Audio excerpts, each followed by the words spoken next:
next week, but also throughout the future, is making sure that your resume is set up and is in proper order. So we brought in our expert, our dear friend and member of our chapter, Gisela Belafont, who's also a very experienced HR person with even a graduate degree in the field, and she's going to go through the process or the steps of which she offers personally as well as professionally to people who are interested in enhancing their website. Excuse me, enhancing their resume. Pardon me. So without any further ado, I want to first of all thank Marvin Vasquez and his team from MMUSA. And without him, and Gisela and I both agree, we wouldn't be having this event tonight, as well as Norval Barrington, who is the president of the Metro New York chapter of National Black MBAs, and his team of board executives and vice presidents. And we're all supporting you. And hopefully you'll come early next week on August 17th at 11 a.m. Come early, wait a couple minutes and get on in there. There'll be some great companies there to meet you, and you'll have your resume in perfect order by then. Once again, my name is Chuck Roberts. I'm the Executive Vice President for the Metro New York chapter of the National Black MBA. And I'm introducing Ms. Gisela Belafont, who is the CEO and President of Resume Journeys. Gisela. Hi, everyone. Good evening. Happy August. Thank you, Chuck, for that great introduction. I'm really excited to be part of this and be able to help you streamline your resume. I know sometimes we feel like we know it all and our resumes are completely perfect, but there's always room to fine-tune things to make sure that we put our best foot forward and we'll have that opportunity to land the job that we're looking for. So I will jump right into it. Let me share my screen. One moment.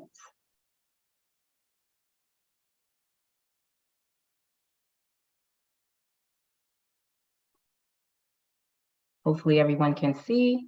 Yes. 1 second.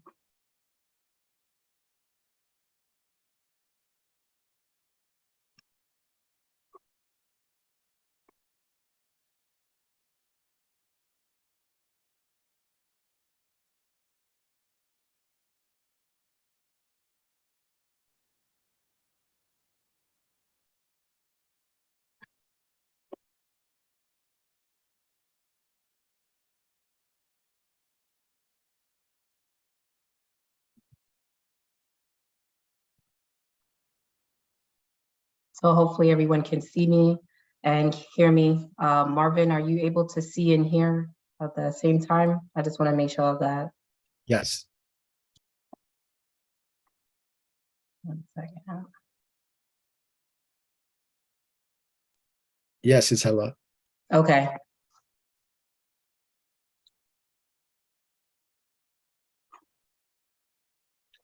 So this seminar is a little bit, or webinar is a little bit different. And the reason why is because I wanted to change things up a bit, which I think is good, because change is good. It really conforms to adaptability. And I think that's really important when we talk about venturing into a role that we're interested in, or looking a lot more aligns where we want to be in the future.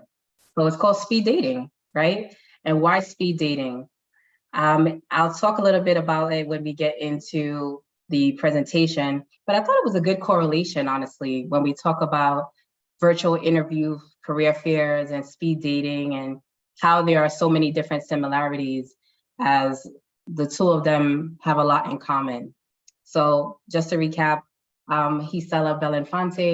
I am the CEO of Resume Journeys. I'm also the owner and chef of Bellanzoro Catering, and also an operations leader in human resources and hospitality. So I have my hands in just about everything with a wealth of knowledge to be able to provide today. So let's get started. Please feel free to jump in, use the raise hand feature. We definitely want to answer questions. I know sometimes, even Chuck mentioned this, when you have a question and you want to answer it and you might forget it, so ask now. So as we go along, please feel free to either write the question down or we'll just make time to be able to answer it. So why resume journeys? So as Chuck mentioned, we have numerous virtual career fairs. And as you can see by a lot of these flyers and career fairs, we have been on a journey, right? Resume journeys, journey. So we have been on this journey together. I've been on the journey with the Black MBA, but also a journey with you guys to make sure that I provide that resource to ensure that your resume is ready for success. So these are just many of the different virtual career fairs that we prepared for, starts all the way back from, last year. So it's been a good journey. It's been a good ride. And I'm just excited to continue to provide this to help everyone. So let's talk about the agenda. Concept of speed dating versus career interview, how to make your resume stand out, common errors to avoid in a resume, how to prepare and arrive for your interview, and there's some funny bloopers in between, but you'll see as I point those out. So let's jump right into it. Speed dating versus career fair. So speed dating, purpose of speed dating is what? What is the purpose of speed dating when we think about what is a speed date? As it mentions, speed dating is to meet as many people as you can at one event and based on a 7-minute interaction to find out more about the individual and decide if you wanna go on another date or proceed to another round. Career fair, they're held by a number of employers or recruitment companies that offer candidates the opportunity to find out more about their company. The opportunity to interview on the spot within 5 to 10 minutes per applicant, depending on the employer, for a specific role. Companies decide if they want to proceed with another interview or move to round 2 based on your interaction. So looking at that, can anyone, and please feel free to use the chat feature, but can anyone see, if you think further out, that concept and how both of those correlate?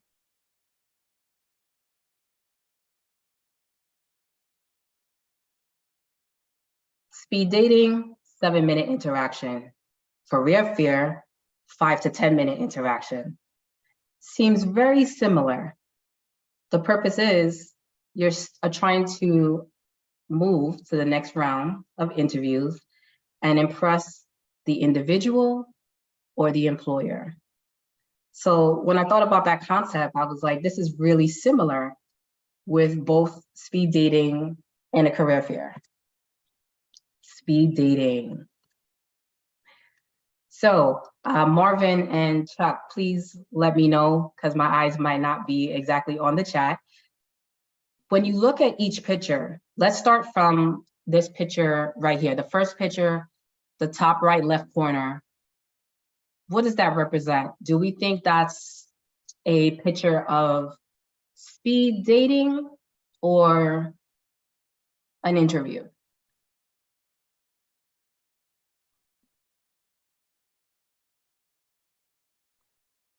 And please feel free to use the chat feature. You can dial in from your phone, or if you're on your laptop or your iPad.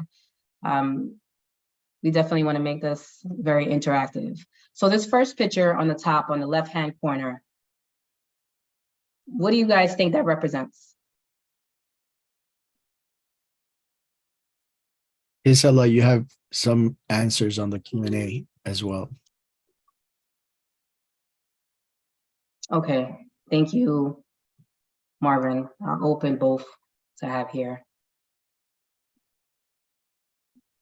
So some may think that it's an interview, some may think that it's a date, right? What about the one below it? The one below, has anyone ever been in that type of a panel virtual setting? Yes, no, maybe? Where you have more than 3 or 4 people that you're conversing with?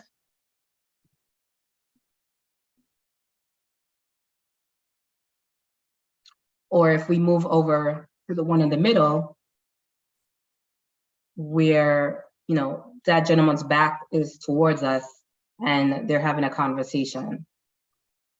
So what I thought was interesting about this is that a lot of these pictures and these images do represent something different, but it's funny how we might think that that's actually an interview or a date, right? Or speed dating, like we said, we're just getting to know each other. So the concept goes back to speed dating, career fair, virtual interview, whether that's in person or online. I'm just looking at the chat, so bear with me. Yes. So, a lot of us have been faced with being online and having sometimes that hesitation or being uncomfortable or, not really knowing how to react or how to present, because it can be overwhelming, but you're going to put your best foot forward and you're going to be comfortable and you're going to relax, right? Just like as if you were speed dating with someone. The objective here is to make sure that when you leave, you know that you put your best foot forward, right? You gave it every effort. You answered all the questions correctly. And fingers crossed, you're moving to the next round. There is no losers, there's no winners. I always say it's up from here because you technically have nothing to lose when you're interviewing.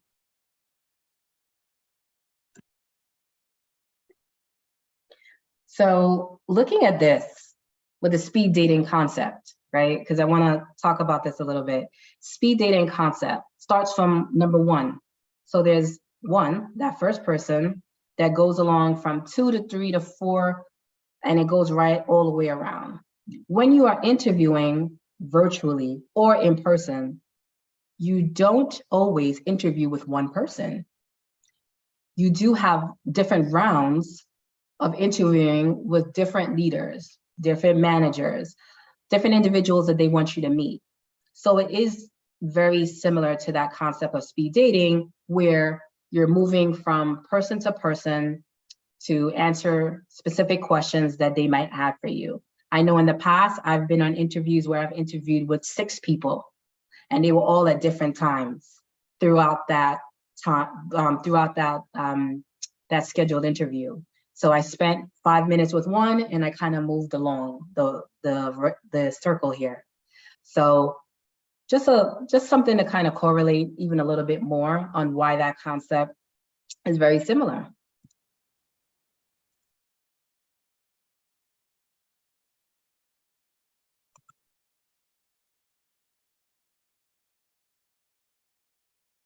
Importance of a good resume.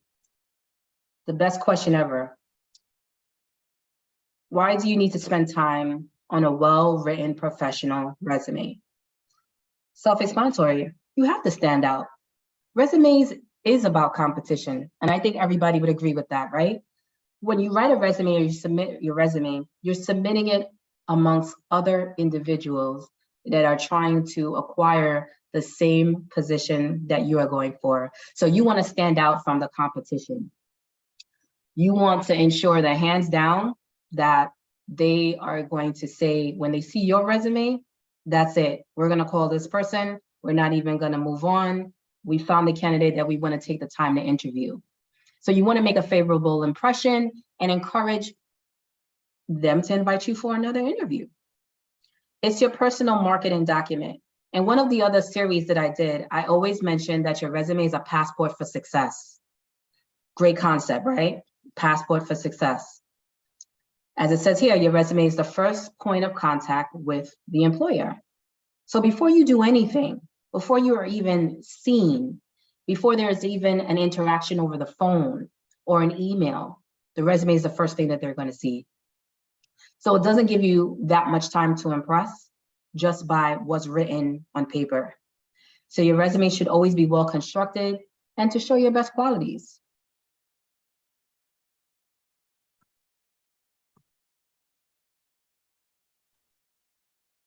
Resume 101. I always cover the basics because I know this is so helpful when we talk about fine-tuning our resume. So let's start from the top.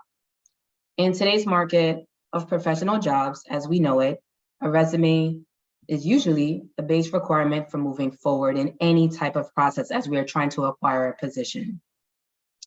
And because of that, we want to ensure that these steps are followed to make sure that we are on that right path. So as we go to the right and then come around, font style and size must be consistent. You have to make sure that you don't have different fonts on your resume. It becomes very overwhelming for the reader. It might be a turn-off factor. So you want to always remain consistent with the size. If you're going with Arial times Roman, and let's say your font is 10 or 12, just stay consistent with that throughout the course of your resume. Black font is preferred. That doesn't take away now from your email address that when you hit enter on a space bar and you're using Word, that it becomes blue. There's a blue line that forms right underneath that. For the remainder of the resume, the consistency should be black. We shouldn't have multiple colors in the resume. Your contact information must be up to date, cell phone number and email address. Your contact information should really be your cell phone.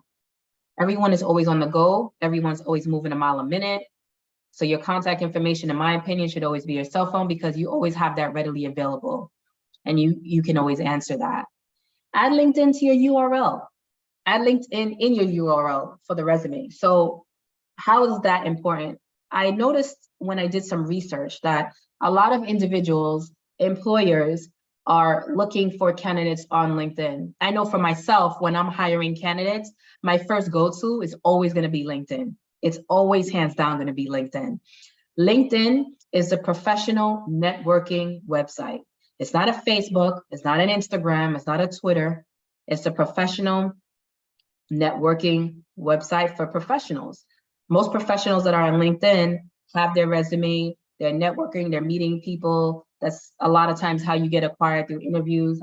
I've applied to positions, and in that time that I've applied, the individual had mentioned that they were able to discover me through LinkedIn. So I think it's a really great idea to have that brushed up to make sure that there's no discrepancies on LinkedIn. I'll pause because I definitely want to answer some questions, especially because we're streaming on Facebook, LinkedIn, and YouTube. Yes, you can. You can, so somebody mentioned you can change the email hyperlink color to black to match your resume theme, or you can leave it blue. If you leave it blue, that will probably be like your only standout color. But if you want to stay consistent, absolutely. You can change the hyperlink color where the underline will be black. Someone asks, is LinkedIn a deal breaker for employers? It's not a deal breaker, but it's something that they definitely will look. It's almost like a peeking eye, right? So you're gonna submit your resume and they're gonna be so impressed with your resume that they might wanna see who you are. So they will look on LinkedIn. I would say that's a toss-up, but I have to go with majority of employers now, and as you read, are gonna look at LinkedIn to get a little bit more familiar with you. Donna, absolutely. I actually have a slide, so I'll definitely be getting to that to talk about AI and also ChatGPT. You guys are ahead of me. Okay. So spelling and grammar accuracy, huge, huge spelling and grammar accuracy. We really have to tighten that up. A lot of resumes do not pass to the second round, and that's whether AI is looking at it, a human person is looking at it. If the spelling and grammar is off, it's like they didn't take enough time to make sure that their resume was set up for success. So why should I take the time to consider them for an interview?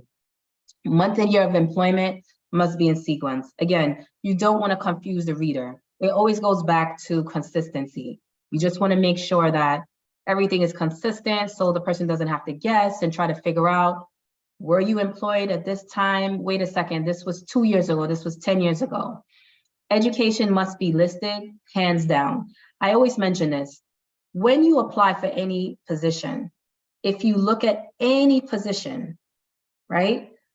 The main component, the first component is gonna be your education, where they're going to require, as they list out, you need a high school diploma or equivalency, you need an associate's degree, you need a bachelor's degree, a master's degree, whatever the degree is, or a certification. So you always want to make sure that you do not leave out your education. If you're in school right now and your path is to obtain your degree, let's say at the end of the year, you still should list that. It's really important. Metrics are a huge, I want to say the biggest thing now with resumes, where metrics show the scope of your work. A lot of leaders like to see metrics defined on a resume. It enhances the look, but it also gives them an understanding of the quantifiable measure of the work that you completed, acquired to, save the company, X amount of dollars, completed a project, quantifiable measures, metrics, really important to add. Your experience should not be more than 10 years. Nobody goes back more than 10 years.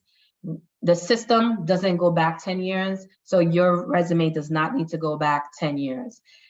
I did put one thing that I wanted to mention. If the skill is relatable to the past, you can add that to your resume. You can just minimize that. And if anybody wants to, talk with me on a one-off, I can definitely give tips as to how you can minimize that and leave it on your resume more like a highlight of something that you want to incorporate into your resume and have that as relatable to the position that you're trying to acquire. Your length of the resume, I got this the other day. The person said, "Hey, Gisela, I really need to keep my resume to 1 page." I'm like, why? Why do we need to keep our resume to 1 page? Who says that? Where does it say that it's mandated that we have to keep that resume to just only 1 page? We don't. If you have experience that surpasses 1 page, then it's not going to be 1 page. It's going to be more than that. So I want us to move away from thinking that it has to always be a 1-pager. Someone asked me, are the graduation dates required on the resume? Absolutely not. You do not have to put the year that you graduated. If you graduated from a specific school, all you need to do is list the school and the degree acquired. You do not have to put the year.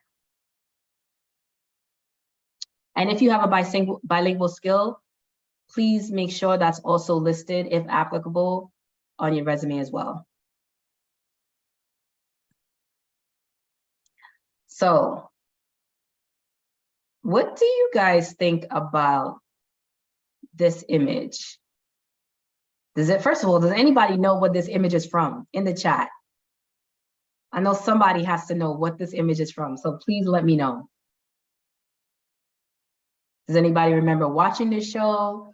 Maybe you might have saw it where you were scrolling through your social media. Go hard or go home. Why did I put that in here? Because that's how I feel when you're creating your resume and you're submitting it. There should never be any doubt or any fear. Again, you have nothing to lose.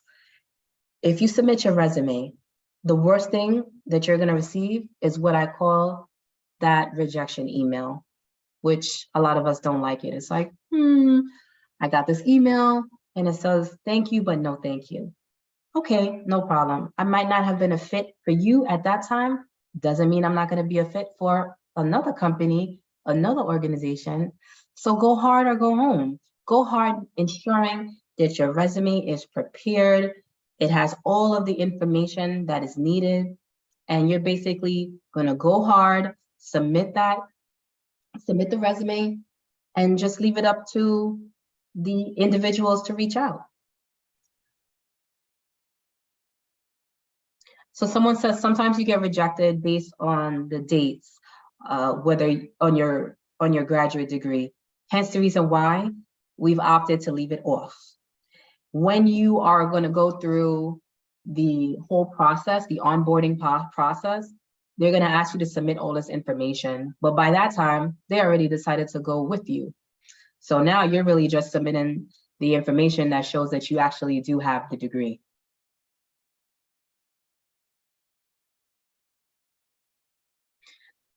So Facebook, John, you asked is asking the following: how are recruiters gathering their resumes they are selected to interview? It depends. They could be using an ATS system.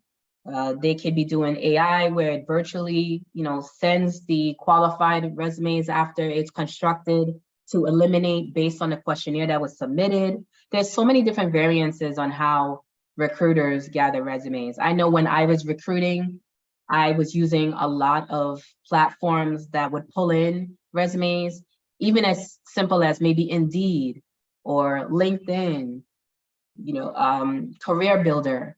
So many different ways to funnel resumes.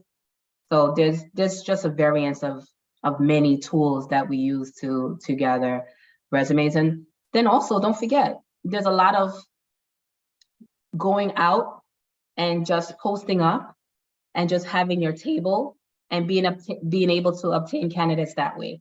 Not to say everybody always has their resume on them, but you never know. You can, be somewhere like in a mall, for example, and you might see a truck for a specific organization and they're talking about they want candidates and they're interested in hiring a set amount of people. You could just forward your resume via your email to them right on the spot.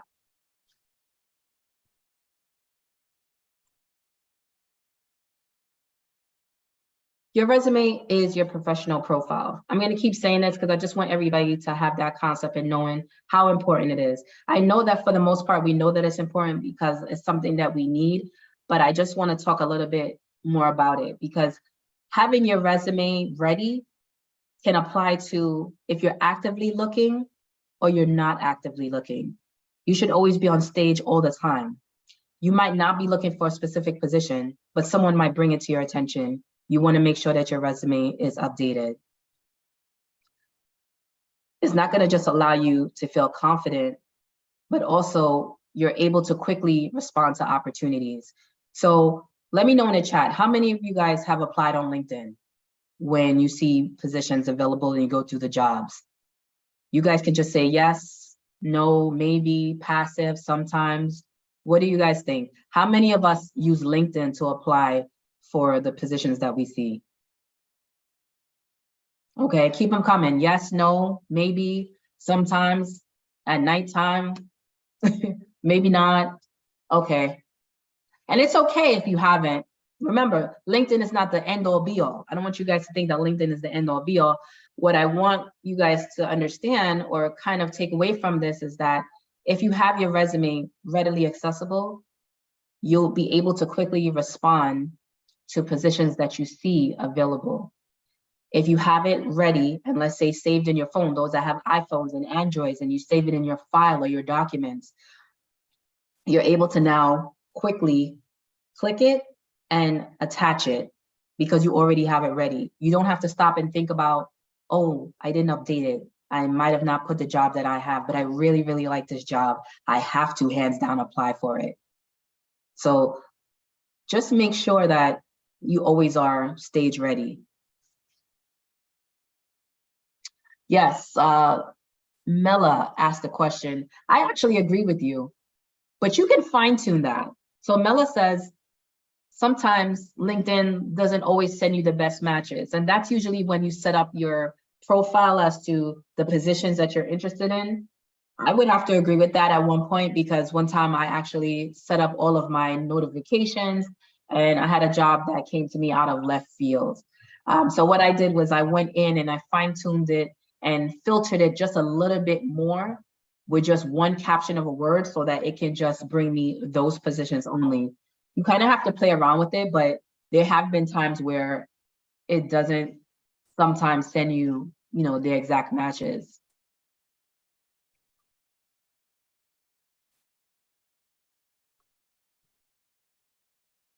How to make your resume stand out? Let's go with that. Let's just dive right in. Develop a professional summary. Skill highlights replaced with objectives.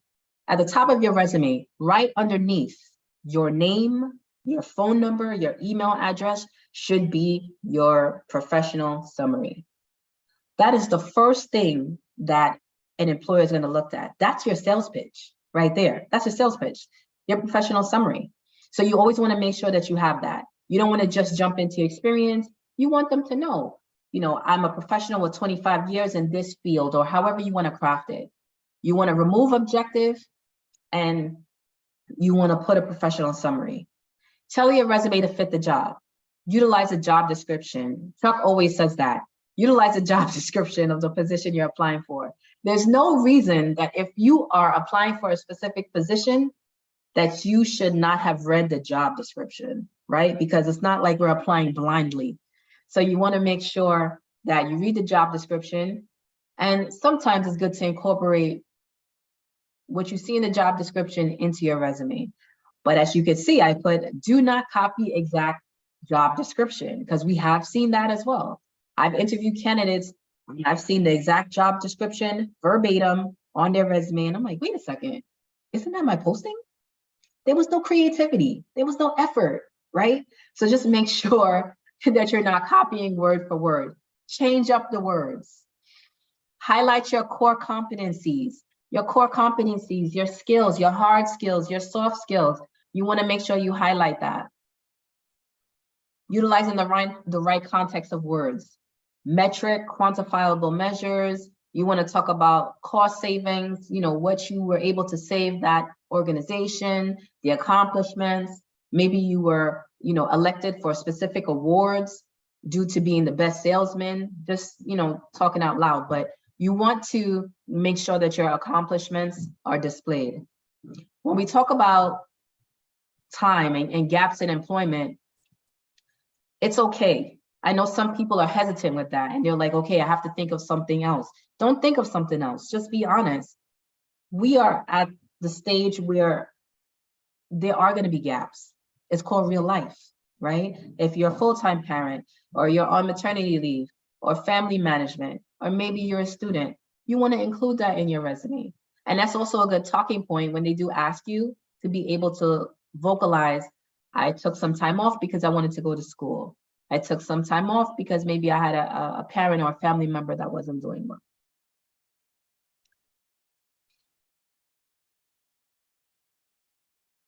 Just looking at some more questions here just to make sure.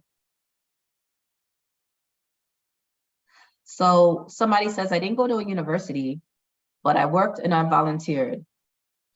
I use my page 1 for my work experience and page 2 for volunteering. So in that instance, that's perfect. If you didn't go to a university, but you do have work experience and you volunteered, that is the basis, and that will be the basis of your resume. So I think that's great. Any type of volunteering experience that you have, or years of experience, because you technically don't always have to have a degree for a certain role. Sometimes the experience trump cards the education.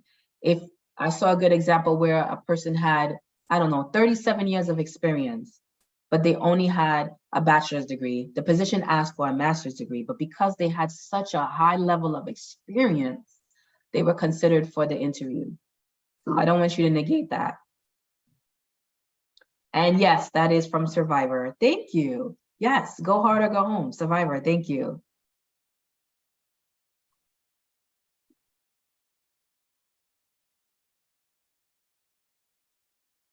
Divya, hope I said that right, Divya. Thank you. Hi, Gisela, where do you recommend graduate students to put their education section in their resume? I think they should put it at the top. I think you should put it at the top of your resume. You can Google, you can, research this. Some individuals feel like your graduation or your graduation or when you graduated or certification should go at the bottom. I look at it as an operations leader. I always want to see that at the top. Whether you're a graduate student, whether you're doing continuing education, I want to see that. I feel like that's a highlight that goes according with your professional summary. So I would want to see that at the very top, not really at the bottom. So I think putting it at the top is fine. Let's talk a little bit about hard skills versus soft skills, because I know this was a question that a lot of people asked as well. Hard skills concern an employee's ability to perform a role-specific responsibility. They include specialized knowledge and technical abilities. What does that mean? Example, data analyst, JavaScript.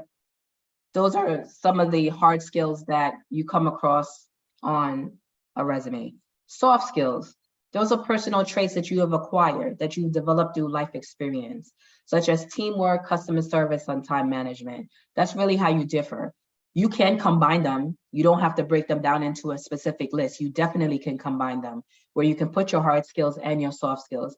Hard skills are something that you might have went to a training for to get that certification, right? Compared to a soft skill, customer service, that's something that through a life experience or through the experience of your position that you have where you exuded customer service or hospitality.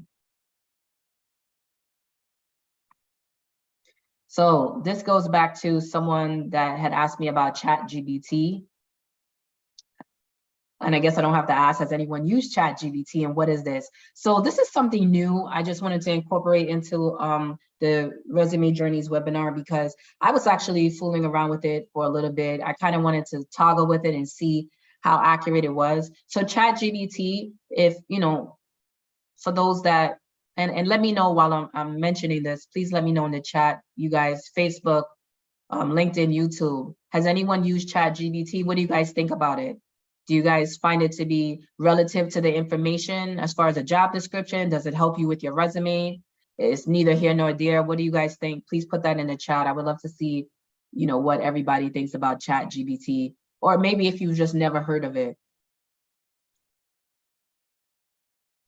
ChatGPT does help with your resume. It does help to fine tune your job description.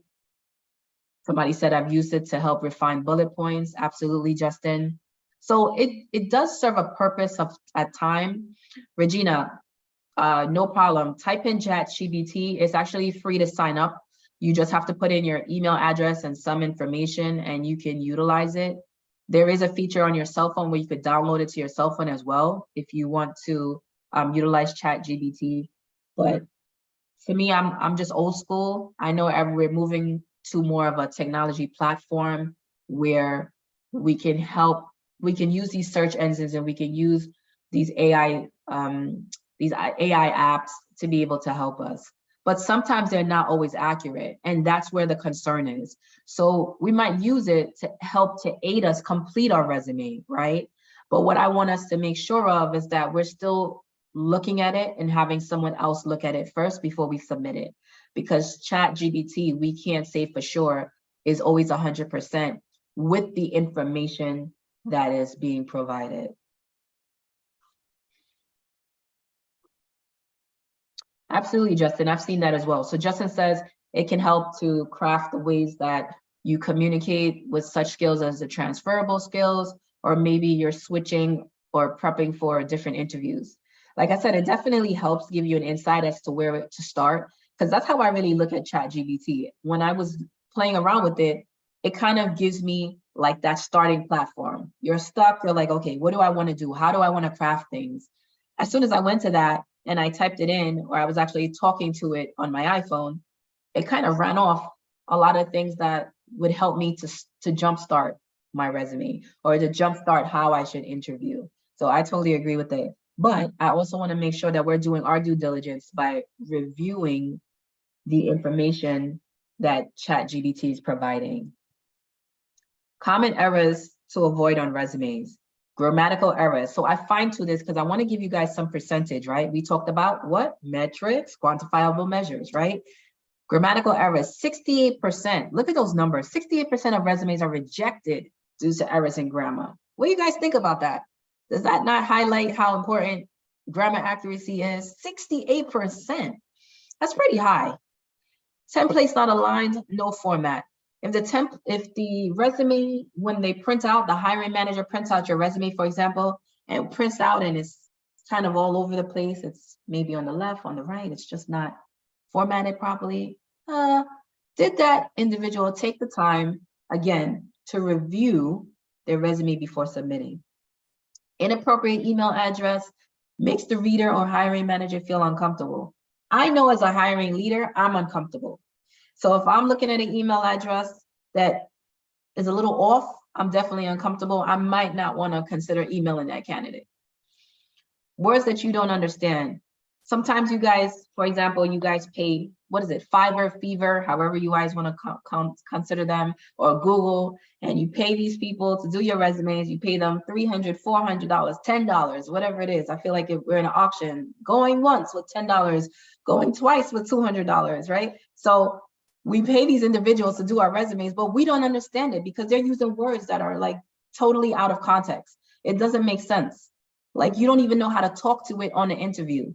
So just be mindful, try not to use words that you don't understand. If you're gonna fluff your resume, which I know some people do, if you're gonna fluff it, make sure that you understand exactly what your resume say, because I guarantee you that hiring manager will ask you, and when you're put on stage, you don't wanna say, just give me 1 second. Personal details, hobby, swimming and golfing. Listen, that's great. I would love to be a swimmer, golfing, kayaking. I'm an avid reader sometimes. Listen, that all sounds great, but that is not what that resume is for. The resume is not asking you to incorporate your personal details. Okay, it's not. So make sure that we do not have that on there. Home address is not required. The biggest one, I always get asked that, Gisela, what do you guys think about home address not required? So you know what? I'm gonna put it back on you guys right now. So in the chat, how many of us think or feel that we should put our home address on our resume? Or who has their home address right now on their resume? Facebook, LinkedIn, YouTube, definitely chime in. What do you guys think? Should you leave your home address on there? Should you not leave it on there?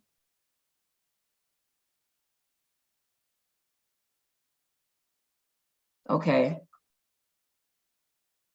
So a lot of people say, never, no, absolutely not. You're right, Privacy Act, you do not need to put your home address on your resume. Guess why? Guess the reason why. When you're filling out your application, what do you have to do? What do you input online when you're filling out your application? If you're looking for a job and this is a job and it says apply here, what is it asking you for? Your name, your address. So you're already inputting that information. You do not have to put it on your resume. And another reason that you shouldn't put it on your resume is because you don't know the hands to which that resume may land in. If I'm doing a career fair, which I have, and I've done it at numerous locations, I can have those resumes with me. Let's say, for example, I might leave that on a table, or I might not gather all of that information. I'm just leaving your information around. Anyone can grab that. Now they have your information. That poses a threat. So I want to make sure that we're not putting our home address on our resume. Yes, it is okay to put the state or the city. That is perfectly fine. But you don't have to put 13 Hollow Lane, apartment 42. Okay. I'm just swinging back. I'm just answering questions in between because I want to make sure I'm capturing this. Got to be careful with ChatGPT because they are collecting information to train their model. So don't put your information into ChatGPT. So I totally agree with that as well. That's why I said it's a hit or miss. It's something new that they're launching, but ChatGPT will not be it. There's more to come. I'm just letting you know there's more of these platforms that are going to be introduced. So we just have to be mindful. And yes, you didn't know it was so high, 68%. That was a high number when I did some research. That's pretty high for grammatical errors.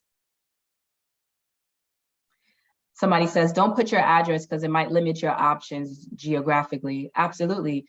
I used to say that in one of my seminars where if a person, for example, lives in Virginia and they're hiring for a position in New York City, they're going to eliminate the Virginia person, right? Because of what? Bias. They're going to say, well, how's this person that lives in Virginia going to make it to work every day? That goes back to assumptions. Don't assume. That person in Virginia may have just relocated or is relocating. If the position is hybrid or remote, or should I say fully remote, whether they work in Virginia, New York City, Atlanta, Connecticut, it doesn't matter. It's a remote position. Where you're stationed at is not the focus. I always say we need to focus on the abilities that that individual set forward in their resume and how they presented themselves in their interview.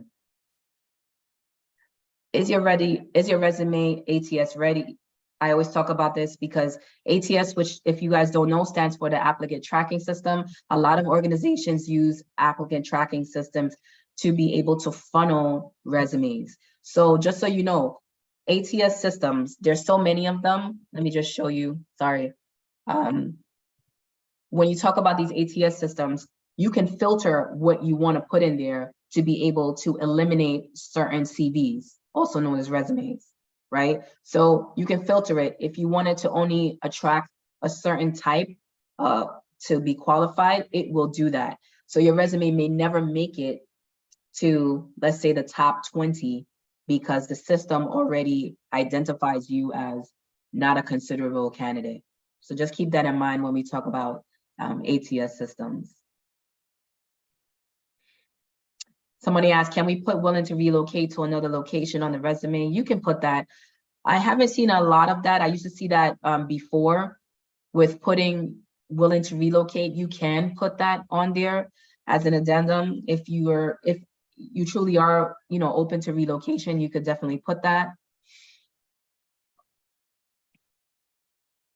So with the ATS, are we supposed to make it exact match when job posting? It's never going to be exact, but you want to make sure that you identify some keywords within your resume so that the ATS system can pick it up, right?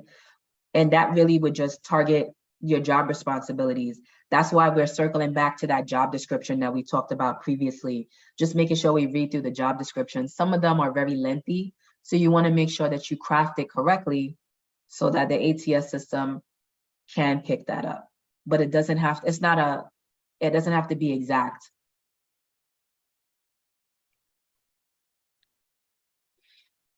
A bit of humor, sense of humor is important when creating your resume.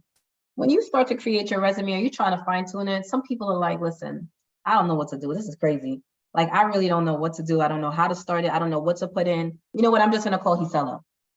I'm going to call Gisela. I need help. I'm going to call Gisela, right? So just remember, I'm going to go back to my survivor. Go hard or go home. You have nothing to lose. The only thing that you're going to lose is not putting your best foot forward and submitting that resume. If you feel like this is a job for you, like winning Mega Million, I'm still here, so I didn't win. But if you feel like this is that job for you, I want you to apply for it.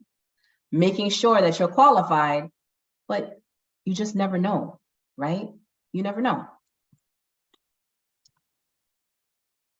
Top skills on a resume. I always put these on here just to kind of give you an idea as to where we're trending for 2023. It's going to change as we go into 2024, but communication is always the top skill. I'm hoping everyone that's listening now on Facebook, LinkedIn, or YouTube definitely has communication skills, because that's the most important skill with any job. It doesn't matter what you're doing. You have to be able to communicate. Computer or technical skills are subjective depending on the role. You always want to have at least some sort of computer skills, even if it's the basic Microsoft Office. And for those that don't know, Microsoft Office replaced when you used to put Microsoft Word, Microsoft Excel, Microsoft PowerPoint. It's now Microsoft Office. Leadership skills as it applies, if that is something that is, applicable to you. Organizational skills, time management. I know that's a big one. Everybody wants to know, how does a person manage their time? Most positions, you're multitasking unless you're set to do one thing. But if you're going to be multitasking, individuals want to know that you do have good time management skills. Problem solving, collaboration, conflict skills, again, depends on what it is that you are trying to acquire and target. You can definitely change those skills up. It's just highlighting what's trending as popular. These are some of the applicant tracking systems. And you'll notice this because once you apply for the role, the applicant tracking system is usually the one that's going to spew out for you to enter this information. I'm familiar with a lot of these, just working at many different organizations and platforms. So I just wanted to show you what was out there. Tivia, in which format do you recommend uploading the resume? Good question. I'm glad you answered that. You asked that, and I have an answer for you. The best format to upload your resume is always going to be a PDF. And let me tell you why. If you upload your resume in Word, I can change your resume. Not to say I would do that, but I can change your resume. An individual can change your resume. Anything can happen. PDF is a lock feature of your resume. It cannot be changed once it's PDF. So I'm always a big believer of PDF. Sometimes when you're applying for roles, I know that it guides you to uploading a Word document, but just because it says Word doesn't mean that it will not accept the PDF version. But you always want to try your best bet if you can. And usually, you know, when you're going to save your resume, you'll be able to have that feature to PDF it. The look is as important as the content, like we talked about. Don't leave off any pertinent detail. Pay attention to what you want the interviewer to know. Proofread that resume, okay? Proofread it. Don't just say, okay, that's ready to go, and I'm just gonna send it through. Make sure you proofread your resume, okay? When you're preparing for your interview, I always say this is basics, but you'd be surprised. A lot of people don't know this. Dressing business professional, researching the company, you know, having eye contact, verbal communication skills, arriving 10 minutes prior. I think the takeaway from this is just making sure that you're ready for success. One of the biggest things on this slide right now is researching a company. I'll be very honest with you. When I interview and I'm speaking to candidates, I always love for them to know what it is about my company that interests them. Where is the future growth potential for the company? What is the culture of the company? Where do we see diversity and inclusion going in that company, right? So you want to do some research. And Gisella's Corner, where we talk about, you know, 8 minutes with each recruiter, like Chuck mentioned, you guys have August 17th, 11 a.m., you know, go hard or go home. Make sure that that's your elevator pitch. It's like a salesman that's trying to sell you something, almost like a robocall. But before you hang up on the robocall, you kind of want to listen to see what they're saying, right? It might be something interesting, but just make sure that you have your elevator pitch ready. You can utilize your cover letter if you choose to. There's no right or wrong answer. So if that's what you choose to incorporate your cover letter, you can. Just make sure that your cover letter is brief because they still have to go to your resume. As for a business card, clean up your social media, which we definitely talked about, right? They might look on LinkedIn, but they also might look on Instagram or Facebook. So you just want to make sure that you clean that up as well. Cheers. I'm going to go on a limb here and see if Chuck is right. Does anyone know what Cheers is? Has anybody ever watched Cheers in their life? Seen it, heard about it, somebody told me about it. I might have seen it somewhere in the chat. Yes, no, maybe. Sorry about that. So Cheers, it was back when, way back when, but the reason why I put it up here is because the slogan or the song, the lead-in song talks about everybody knows your name. You want everybody to know who you are. And how does that correlate? It correlates on your resume and it starts there. So that's why I kind of brought up Cheers. I'm sure that's a little bit way back for a lot of people, but it's a really great correlation to make sure that everybody knows who you are. So I'm just answering a quick few questions before Chuck says, I'll pull the curtain. Never on you, my dear. But we were mentioning the fact there are quite a few Q&As in here that, as I look back at them, I said they were really things that I think they really do want to know. So we want to spend a couple minutes playing with those a little bit, see how that works. Sure. All right. Debbie, do you have resume template examples? Sure, I do. You can reach out to me on info@resumejourneys.com and I can send you some. Not a problem.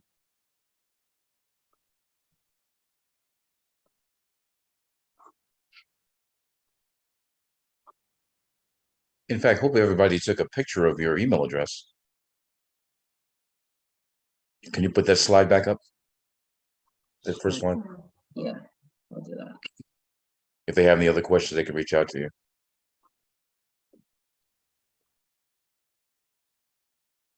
Because I I know put the everybody's slide got a up, phone. guys, so you could take a picture of it. I'm also accessible on Instagram. Please feel free to DM me as well.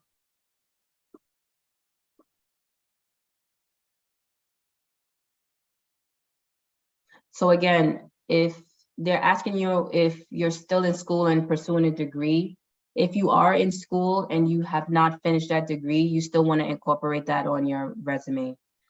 You don't have to necessarily have your degree completed. Sometimes they give you such things as they'll hire you and give you what's called an educational contract, where you just have to ensure that you do complete your degree. Not sure if a lot of you guys know that, but I thought that was a good tidbit to add, because I don't want you to get discouraged and I didn't finish my degree, so I shouldn't put it on there.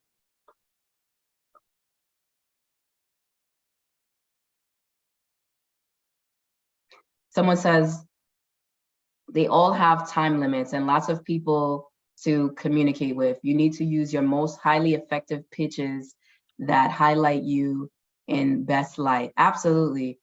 I always say that it's your elevator pitch. It's that 1 minute. Just think of being in an elevator with a celebrity. What do you want that celebrity to know? What do you want that individual, forget the celebrity, but what do you want that individual to know?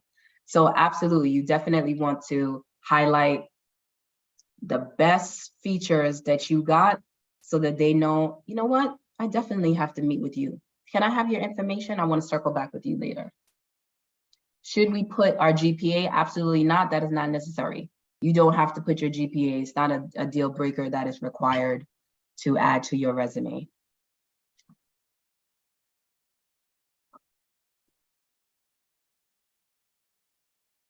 Someone asked, do we include promotions? Yes, you can. Yes. Absolutely. That's really important. If you are in a position and it shows gradual promotion to different roles, you definitely want to list that into your resume. I think that's huge. Yeah, can I just add one thought? You touched upon it, but I don't know if we hit it hard enough. You know, there's going to be plenty of platforms that's going to have information about you as an applicant or a candidate for these jobs. The information has to be consistent. You know, you can't say you have a high school diploma on one and a PhD on the next. I mean, recruiters look at that. They actually look and see consistencies in what you're saying about yourself. So if you have that issue, go back and make those changes before for too long. Don't leave things hanging.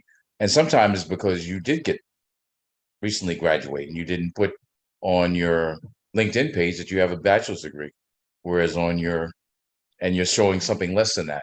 If you have changes in your background or your experience or your educational experience, make sure you update them on all the platforms that you have out there. Don't leave one over the other, because someone will question you on that. Regina just asked, should I have the month and year or just the years that I worked? You want to have the month and year. Right. You want to have the month and year. You would never just put the year. You definitely would put the month. You don't have to put the exact date that you started the role, just the month and the year. And yes, what do recruiters look at in resumes when they are looking at the resume? Well, you're absolutely right. Recruiters don't take longer than 8 seconds. They actually take around 7. So you said 5 to 8. I'm going to go with 7. That's not because it's my lucky number. That's because that's usually 7 seconds to go through a resume. And they're basically looking to see if this candidate is identifiable for the role that they're applying. That's really what it is, straightforward. There's no bells and whistles. Is this candidate qualified for the role based on the experience that is on the resume? That's really what they're looking for. Do you have the components, right? The components to be able to do this job, and how can they tell? By what you list in your resume. That's why you want to make sure you capture everything correctly and you list all of your accomplishments, your promotions, your degrees, everything that you have. Remember, go hard or go home.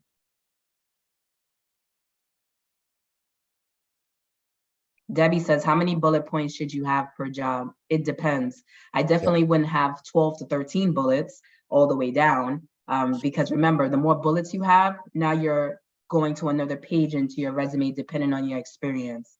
So it's really subjective as far as how many bullet points, but just so you know, Debbie, standard is usually around 6 or 7 bullet points for each position. That doesn't mean you can't add more. And Ms. Singh, I echo your comment. And Debbie and a few other people. Isella, thank you. Thank you so much for what you're doing. You'll see it in your next paycheck, all right?